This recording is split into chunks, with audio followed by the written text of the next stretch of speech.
What's up guys, welcome back and thank you for tuning in to another video on this car. In this video, I'm gonna try my hardest to get this thing in a drivable state because I really wanna take it around the block at least and start shaking this thing down before that drift event. So let's get into it. Okay, so what's really holding me up from driving this thing? The clutch, I gotta bleed that, make sure it works.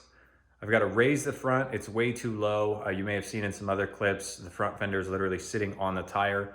So I've got to raise the front up and probably roll the fenders a little bit. And then there's just some loose wiring and stuff like hanging down off the bottom of the car, mostly the automatic transmission harness and some things like that I got to tie up out of the way.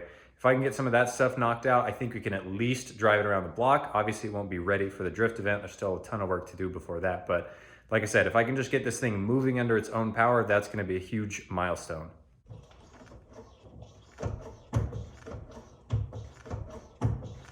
I think we got the clutch bled.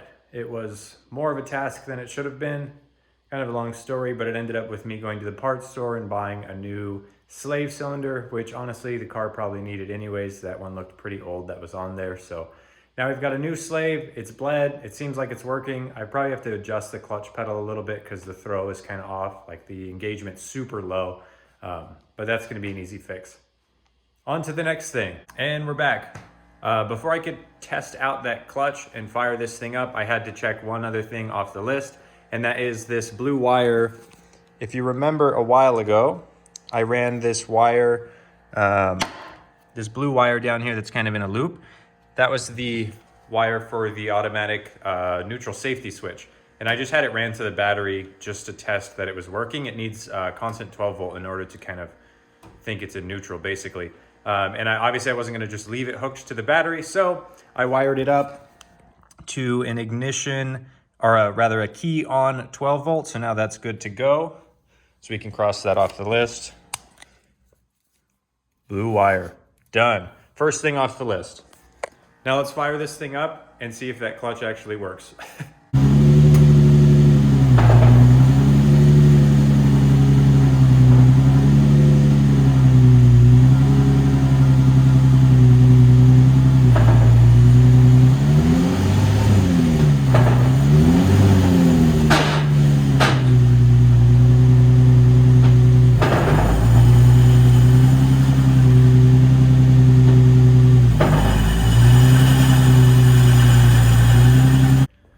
We're doing good.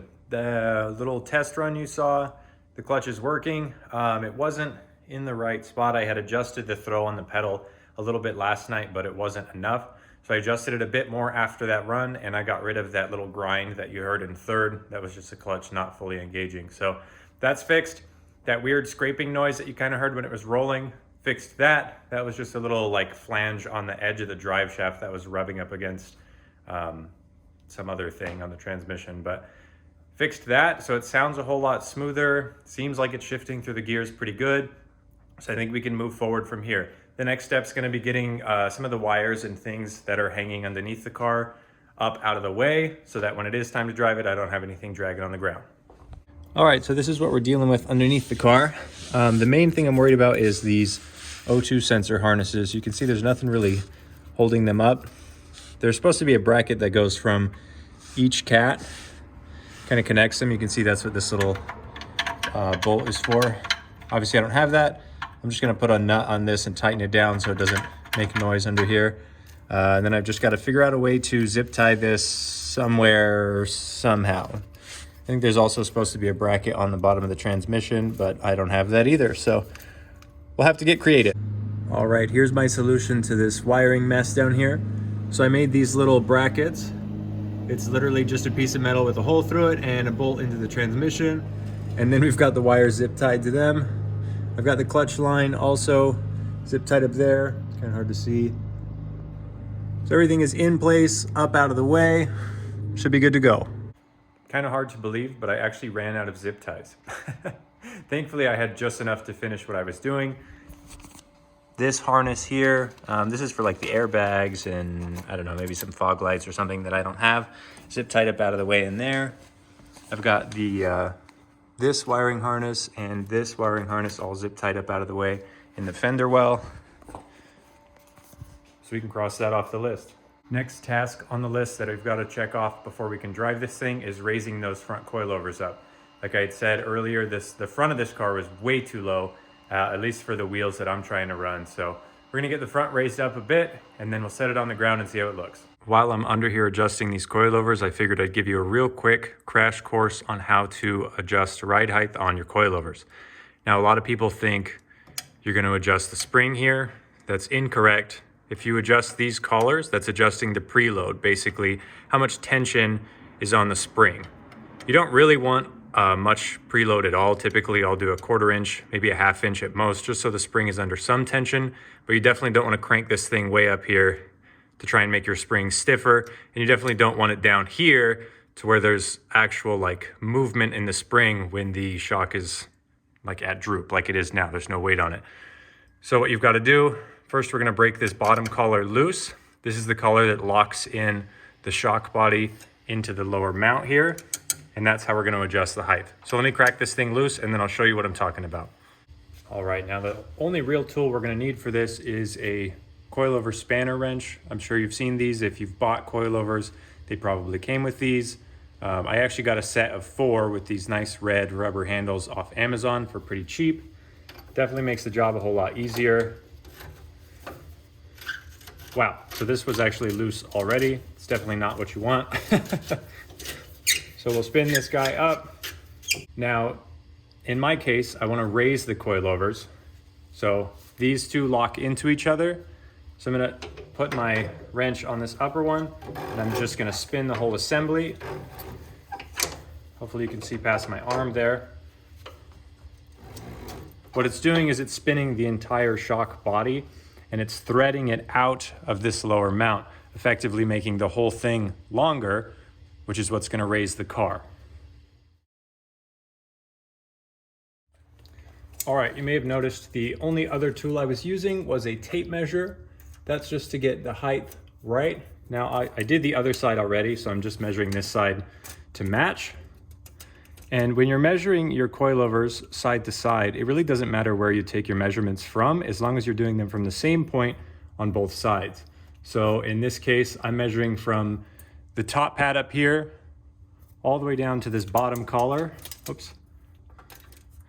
And the other side was 14 5/8, which you probably can't see, but that's exactly where this is at. So now I know my coilovers are the same side to side. The other thing I measured was the actual spring. So again, from the top hat there to the bottom of this spring, it was 7 7/8 on the other side, and it's exactly the same on this side.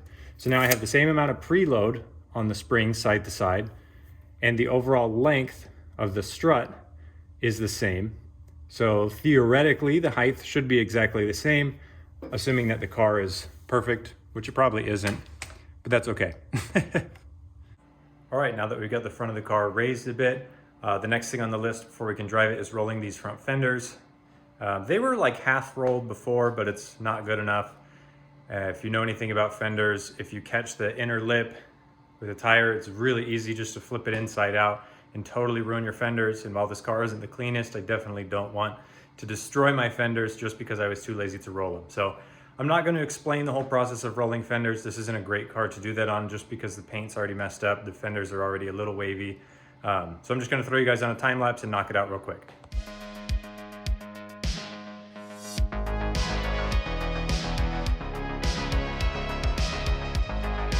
All right, got both fenders knocked out. They look pretty good. Again, this car is not perfect. Like this paint cracking here was already there. I mean, it did get a little bit worse, but the paint is obviously not great. So I didn't bother using a heat gun or anything to save the paint, because what's the point? I'm kind of in a rush. And like I said, as long as I didn't mess up the shape of the metal, which I think it looks pretty good, I'm happy with that, and we should have quite a bit more clearance now. So I already crossed off the front coilovers, as well as torquing down the front spacers. And here we have the rolling fenders.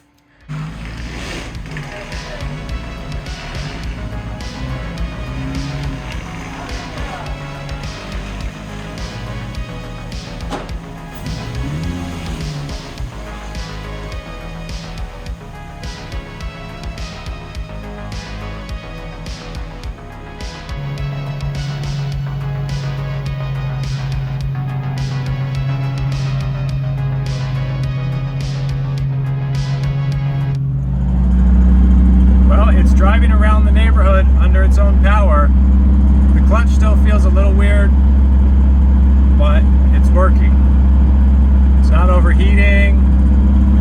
It's making one or two little weird noises, but nothing too concerning. I haven't really done more than like 20 miles an hour just because I'm in my neighborhood, but it seems okay.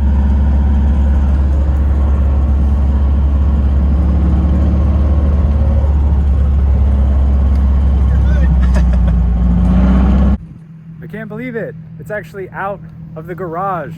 It ran under its own power.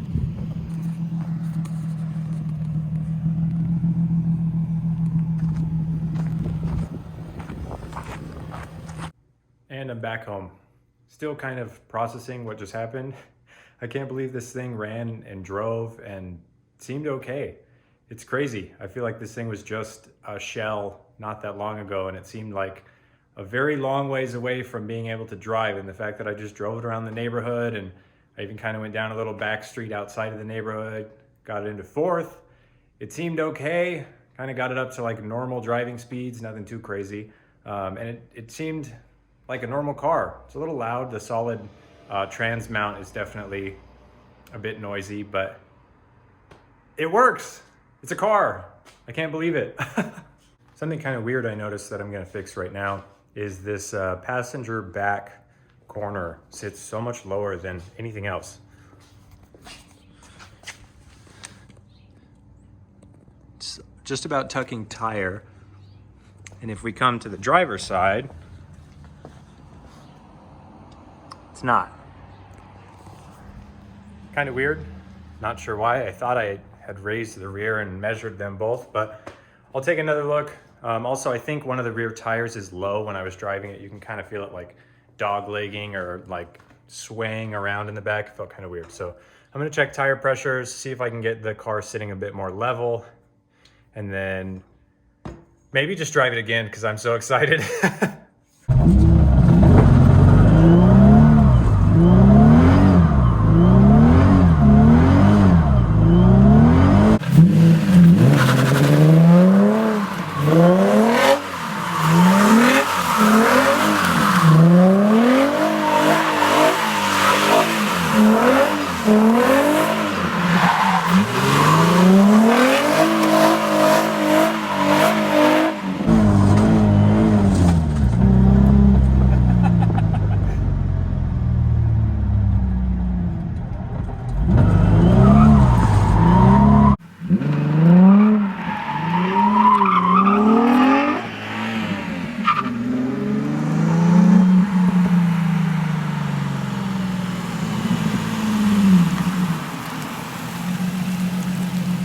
That is so exciting. I can't believe that just happened.